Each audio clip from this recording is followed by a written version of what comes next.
강하늘이 뭐 와디즈 이러면서 나왔을 때라서 나 저기도 팔아야겠다. 크라우드 펀딩을 잘 모르고 시작을 했었어요. 그냥 쇼핑몰인 줄 알았어요. 시작하자마자 뭐 100%, 200%, 300% 이러고 1분마다 뭐 100만 원씩, 200만 원씩, 300만 원씩 하고 막 이게 막 꿈 같은 거예요. 이거를 내가 과연 다 보낼 수 있을까? 이런 것도 좀 고민이었어요.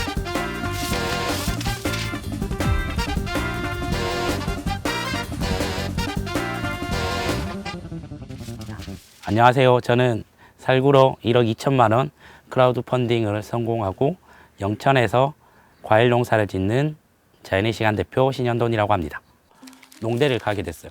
그래서 제가 식물을 되게 좋아하고 이런 성격은 아니거든요. 농대가 취직률이 제일 좋은 거예요. 취직하고 이럴 때 좋은 기회가 생기지 않을까 생각을 해서 농대를 가게 됐어요.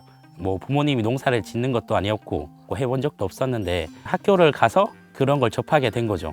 대학을 졸업하고 취업을 처음 했어요. 대학교에 농업교육기관이었는데 다양한 농민들을 만나게 되는 거예요. 이제 농사를 잘 짓는 그런 분들을 제가 담당을 해서 맡게 됐어요. 되게 좋아 보이는 거예요. 돈도 많이 버는 것 같고 시간적 여유도 있고 나도 농대 나왔는데 농사를 지으면 메리트가 있지 않을까? 이런 생각을 했었어요. 1년에 한두 번씩은 외국에 가서 연수를 가기도 하고 보는 시각이 조금 더 넓어진 것 같아요. 시골에서 농사를 지으면 땅에서 호미로 뭐 이런 일하고 덮고 이런 일만 봐왔는데 아주 큰 기계로 정말 쉽게 일을 하고 사람이 적어도 대규모로 수확을 하고 이런 걸 보면서 너무 멋지게 느껴지는 거예요.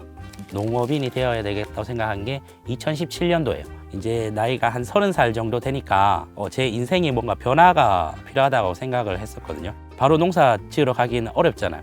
그래서 경험을 한다 생각을 하고 처음에 영농조합에서 우선 취직을 했어요. 거기서 2년 동안 근무를 하면서 농사 짓는 것도 배우고 가공하는 것도 배우고 판매 같은 것도 직접 해보면서 그렇게 한 2년 정도 근무를 했습니다. 판매를 직접 해보니까 나도 농사를 지으면 좀 더 잘 팔 수 있지 않을까 생각이 들었어요.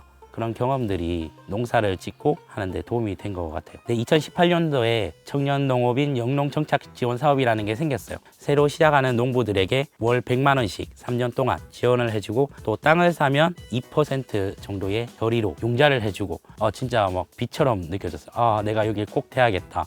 왜냐하면 직장 다니다가 그만두면 당장 수익이 없잖아요. 그거를 해결할 수가 있을 것 같아서 바로 지원을 하고 회사를 그만뒀어요. 먼저.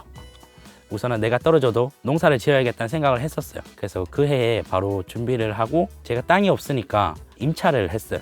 시골에는 어르신들이 많으시니까 어르신들이 다 농사를 못 짓거든요. 그래서 빈 땅도 많이 늘어나고 되게 저렴하게 임차를 할 수 있거든요. 평당 1년에 1,000원 정도면 임차를 할 수 있어서 살구랑 복숭아밭을 임차를 했어요. 관리를 했던 게 나무 전지전정, 가지치기를 하고 방제 작업도 하고 알 쏟기 작업도 하고 그리고 5월에 이제 최종 결과가 나왔는데 통과됐다는 얘기를 들었어요. 정말 뭐 농사 올해 성공한 것처럼 되게 기쁘더라고요.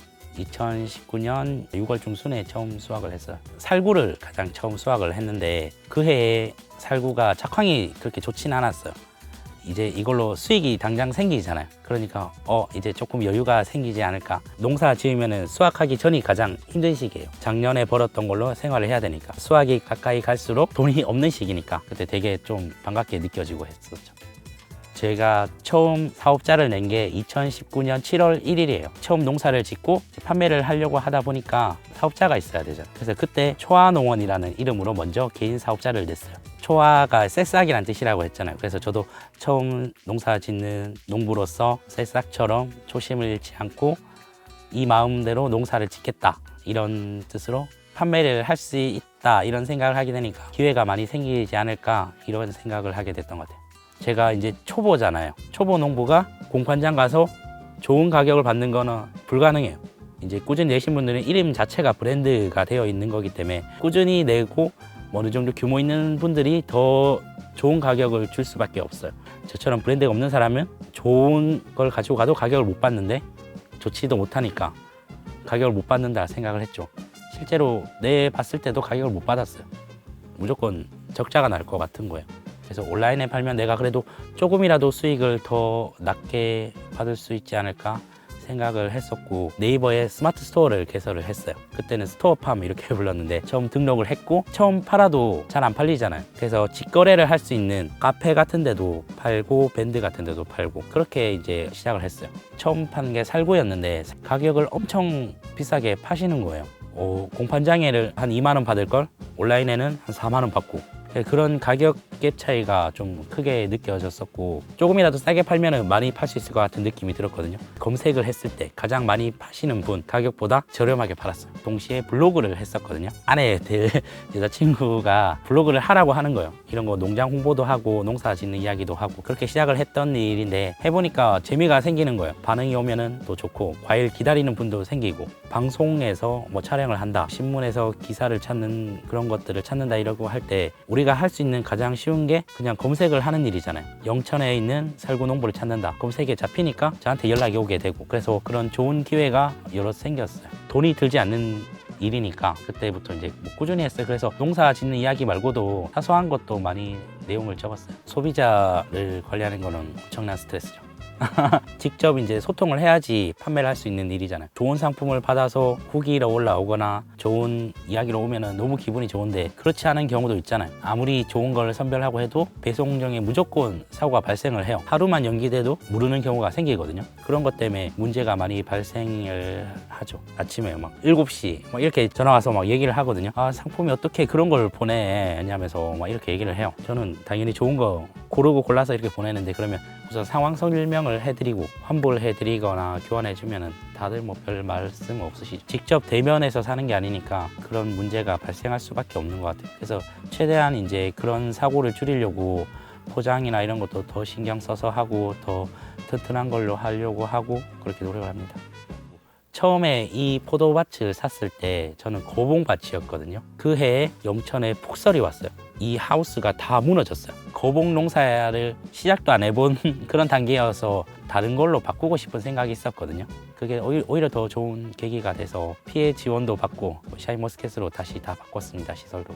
제가 2020년도에 사회적 기업, 뭐 사회적 농장 이런 데 관심을 두게 됐어요. 농촌이 이제 소멸 위기 지역이잖아요. 농사를 지을 수 있는 사람들이 많이 줄어들고, 그래서 정부에서 청년 농업인을 육성을 하고 있지만 그것도 인원이 엄청 적어요. 그리고 그 친구들이랑도 이야기를 이렇게 해보면은 고민이 많이 있죠. 지역에 생활하는 게 적응하는 기간이 필요한데, 그 적응하는 기간을 조금 줄여줄 수 있게 함께 할 수 있는 일들을 찾는다거나, 그런 것들을 고민을 하려고 사회적 기업을 준비를 하고 있습니다. 개인 사업자로는 사회적 기업이 될 수가 없거든요. 필수 조건이 이제 법인이에요. 2020년 12월에 법인으로 바꿨어요. 네, 크라우드 펀딩으로 그때 1억 2천만 원을 했었는데 온라인을 통해서 살구를 판매를 했어요. 네이버에 검색을 하면 살구로 1등이 나와요. 1등이면 엄청 많이 팔려야 되잖아요. 근데 많이 안 팔렸어요. 살구를 찾는 사람 자체가 적어서 그렇다고 생각을 했거든요. 살구 먹어본 적이 없는 사람들이 많고, 살구가 어떻게 생겼는지도 잘 모르고 그런 분들이 많더라고요. 살구를 홍보를 해야 된다고 생각을 해서 시작을 했었어요. 그래서 사람들이 살구를 보면 살구를 먹어볼까, 한 번 더 고민을 할 수 있지 않을까. 저는 정말 기대 없이 했었거든요. 사실 크라우드 펀딩을 잘 모르고 시작을 했었어요. 그냥 쇼핑몰인 줄 알았어요.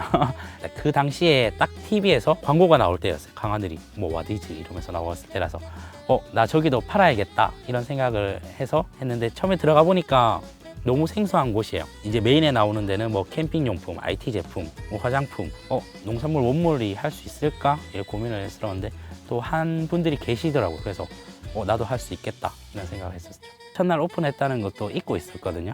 이제 펀딩하면 이제 달성 문자가 오거든요. 시작하자마자 뭐 100%, 200%, 300% 이러고 금액이 1분마다 뭐 100만 원씩, 200만 원씩, 300만 원씩 하고 막 1시간인데 1000만 원, 그 2시간에 2천만 원 막 이렇게 되는 거예요. 그래서 이게 막 꿈 같은 거예요. 너무 갑자기 매출이 너무 많이 나오니까 이거를 내가 과연 다 보낼 수 있을까, 이런 것도 좀 고민이었어요.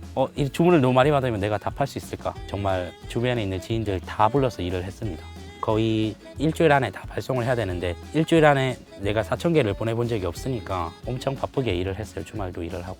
처음 먹어봤는데 살구가 이렇게 맛있는 과일이구나, 이런 피드백을 보면은 정말 뿌듯하고, 또 펀딩을 오픈해달라는 그런 게 되게 많이 왔었거든요.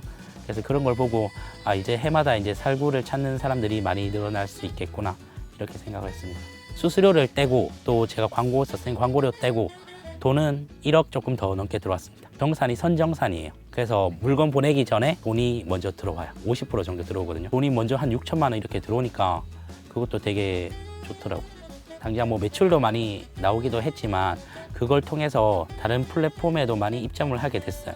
배달의 민족에 보면 전국 별미라고 있는데 거기는 이제 지역 농산물이나 특산물 이런 것도 판매가 되거든요. 그곳에서도 살구를 팔게 되기도 했고, 인터뷰 같은 것도 그 뒤로 많이 했었고, 네, 그걸 통해서 제가 좀 많이 성장을 하게 된 것 같아요. 6월 중순에 KBS 보면 6시 내 고향이라고 있는데 거기 방송에 나왔어요. 버킷리스트 중에 하나가 6시 내 고향에 출연하는 농부가 되고 싶다 이런 생각을 했었거든요.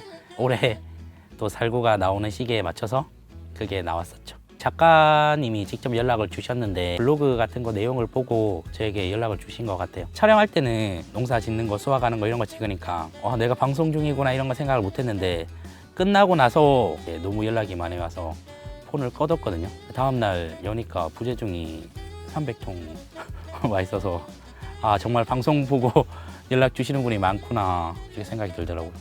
대부분 이제 살구 방송 봤는데 살구 한번 먹고 싶어요 이렇게 시청자들이 연락을 많이 주시죠. 구매하고 싶다고. 살구가 수확 시기가 1년에 2주밖에 안 돼요. 그리고 판매를 해도 한 달 안에 다 끝나거든요. 그래서 살구가 저한테는 어떻게 보면 메인인데 이 시기가 짧은 게 아닌가 이렇게 해서 가공을 해야겠다고 생각을 했거든요. 그래서 그전에는 동결 건조를 한번 해봤었고 올해는 열풍 건조로 말랭이를 만들었어요. 그래서 그거를 이제 펀딩으로 또 오픈을 했죠. 저는 아직 농사 지은 게 금방인 것 같아요. 어떻게 보면 과일을 수확을 하면은 1년에 한 번밖에 수확을 못 하니까 19년도라고 해봤자 이제 4번째잖아요. 그래서 횟수로 따지면 너무 아직 적고 초보 같은 느낌이 드는데 벌써 그렇게 많이 됐다니 신기하네요. 시간이 너무 빨리 흐르는 것 같아요. 소비자들이 점점 이제 추세가 제가 생각하기에는 더 맛있는 과일을 찾고 조금 더 특별한 과일을 찾는 것 같아요. 그래서 거기에 맞춰서 저도 한 가지 농사만 짓고 한 가지 품종만 하는 게 아니라 또 다른 품종을 또 찾기도 하고 더 맛있는 과일을 만들기 위해서 노력을 하겠습니다.